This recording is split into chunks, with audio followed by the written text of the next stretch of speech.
कोई भी सप्लायर अगर आपसे ये बोले कि जी मैं तो वेयर हाउस विजिट नहीं कराता या मुझे पहले एडवांस दो वेयर हाउस विजिट कराने के लिए, तो वो फ्रॉड है। नमस्कार दोस्तों, मैं Ishaan Goyal Credco sourcing private limited से। हम पॉलीमर्स के बिजनेस में और हमारी एक मोबाइल ऐप भी है क्रेडको, भारत का पॉलीमर एक्सचेंज।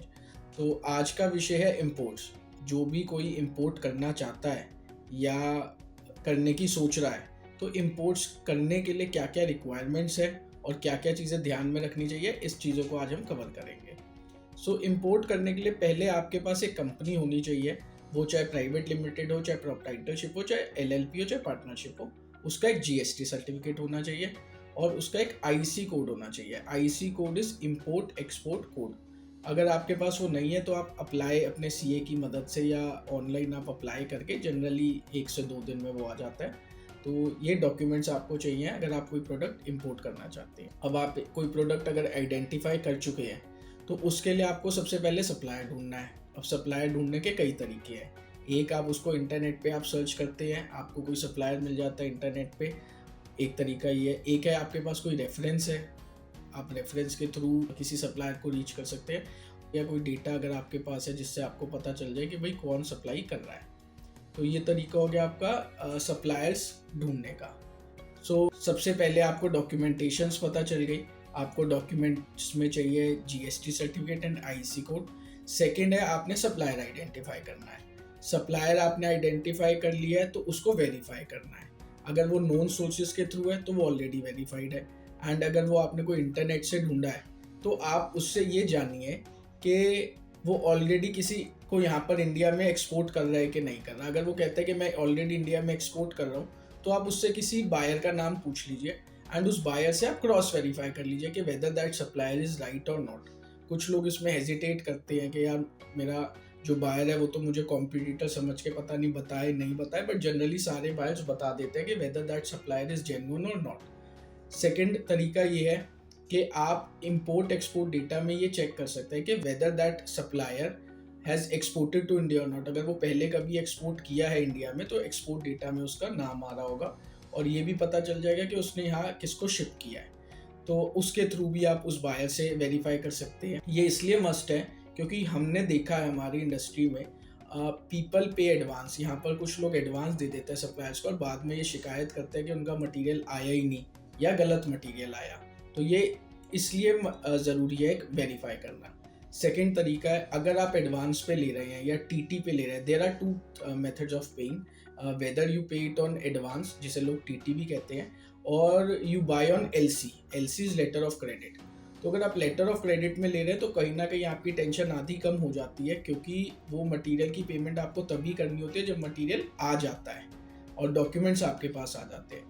बट कुछ सप्लायर्स है जो एलसी पे सप्लाई नहीं करते, एंड कुछ सप्लायर्स है जो टीटी पे ही इंसिस्ट करेंगे आपको कि मुझे तो एडवांस ही चाहिए। उस केस में आपको ये वेरीफाई करना है या तो इंपोर्ट डेटा से या आप उसके किसी बायर से आपने वेरीफाई कर लिया। अगर ये भी नहीं हो पाया तो फिर तीसरा तरीका ये है कि जब मटेरियल वो लोडिंग करेगा, आपके किसी रिप्रेजेंटेटिव को वहाँ पर प्रेजेंट होना ज़रूरी है, या आप हो या आपके रिप्रेजेंटेटिव, जो चेक कर सके कि मटेरियल ठीक है कि नहीं। कोई भी सप्लायर अगर आपसे ये बोले कि जी मैं तो वेयर हाउस विजिट नहीं कराता या मुझे पहले एडवांस दो वेयर हाउस विजिट कराने के लिए, तो वो फ्रॉड है। ये सबसे पहला पॉइंट है फ्रॉड पकड़ने के लिए। अगर कोई सप्लायर आपको ये बोले कि आप मुझे पहले एडवांस दो तभी मैं आपको बुलाऊंगा अपनी कंट्री में लोडिंग के टाइम, या जी मैं तो लोडिंग बताता ही नहीं कहाँ से होती है, तो वो एक फ्रॉड है। तो आप ऐसे सप्लायर्स ढूंढ सकते हैं अपना और वेरीफाई कर सकते हैं। आपने टीटी पे पेमेंट करनी है तो अब आपको ये पता चल चुका है कि आपको पहले सप्लायर वेरीफाई करना ज़रूरी है। अब बात आती है कि कौन सा प्रोडक्ट आप इंपोर्ट कर रहे हैं। अगर आप कोई पॉलीमर से रिलेटेड प्रोडक्ट इंपोर्ट कर रहे हैं, we can definitely help you. अब आपको ये पता चल चुका है कि आपको इंपोर्ट करना है तो आपको क्या ज़रूरत है, एंड सप्लायर को वेरीफाई कैसे करना है या सप्लायर कैसे ढूंढना है, ये आपको एक पता चल चुका है। अब आपको ये देखना है कि जब आप मटेरियल इंपोर्ट इंडिया में कर रहे हैं तो आपको करने के बाद वंस इट इज शिफ्ट क्या क्या डॉक्यूमेंट्स रिक्वायर्ड है क्लियरिंग के टाइम। सबसे पहले तो आपको एक सीएचए की ज़रूरत है। सीएचए के को क्लियरिंग के लिए जब आप देंगे तो उनको डॉक्यूमेंट्स चाहिए होगा। एक तो कमर्शियल इनवॉइस, जो आपने मटेरियल परचेज किया उसकी इनवॉइस। दूसरा होता है बिल ऑफ लीडिंग। जैसे अपन यहाँ लोकल ट्रांसपोर्ट में बिल्टी बोलते हैं, ऐसे इंटरनेशनल ट्रेड में शिपिंग में उसे बिल ऑफ लीडिंग बोलते हैं। तो आपको एक बिल ऑफ लीडिंग की ज़रूरत होगी। पैकिंग लिस्ट चाहिए होगी आपको कि उस कंटेनर में, जो कंटेनर आपका आ रहा है, क्या क्या मटेरियल कितनी कितनी क्वांटिटी में कैसे कैसे लोड हुआ है। सो पैकिंग लिस्ट आपको चाहिए होती है, कमर्शियल इनवॉइस आपको चाहिए होता है और बिल ऑफ लीडिंग चाहिए होता है। अगर आपके प्रोडक्ट पे BIS लागू है या कोई EPR की ज़रूरत है, जैसे हम पॉलीमर इंडस्ट्री से, तो कुछ रिप्रोसेस मटेरियल में EPR और BIS की रिक्वायरमेंट्स होती है, तो आपको BIS सर्टिफिकेट की भी ज़रूरत होगी क्लियरिंग के टाइम पे। एंड हर प्रोडक्ट पे कुछ ड्यूटीज़ होती हैं, कस्टम बेसिक BCD जिसे बोलते हैं, बेसिक कस्टम ड्यूटी। तो हर प्रोडक्ट की वो वेरी करती है, वो आपका CHA आपको गाइड करेगा कि किस प्रोडक्ट पे कितनी ड्यूटी लगती है।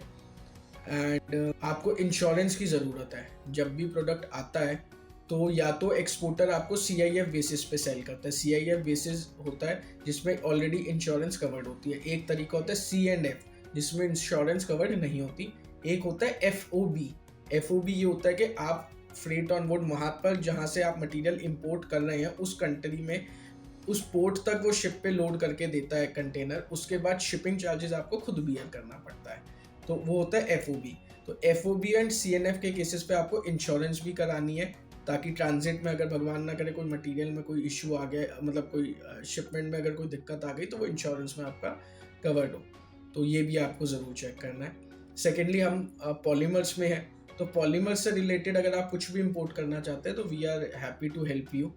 उसमें अगर आप कोई भी पॉलीमर किसी भी कंट्री से इंपोर्ट करना चाहते हैं, कैसे किया जाता है, उसमें अगर आपको एडवांस और हेल्प चाहिए तो we can help you. Plus अगर आप पॉलीमर्स के अलावा कुछ और इंपोर्ट करना चाहते हैं एंड इंपोर्ट एक्सपोर्ट डेटा की अगर आपके पास एक्सेस नहीं है, तो maybe we can help you regarding that also, कि आप अगर किसी सप्लायर का वेरीफाई करना चाहते हैं कि whether that supplier is genuine और नॉट, अगर पॉसिबल हो पाया we would be happy to help you regarding that. हमारा उद्देश्य ये है कि कोई भी इंडियन अगर इंपोर्ट कर रहा है तो उसका पैसा खराब ना हो, वो किसी गलत सप्लायर में ना फंसे।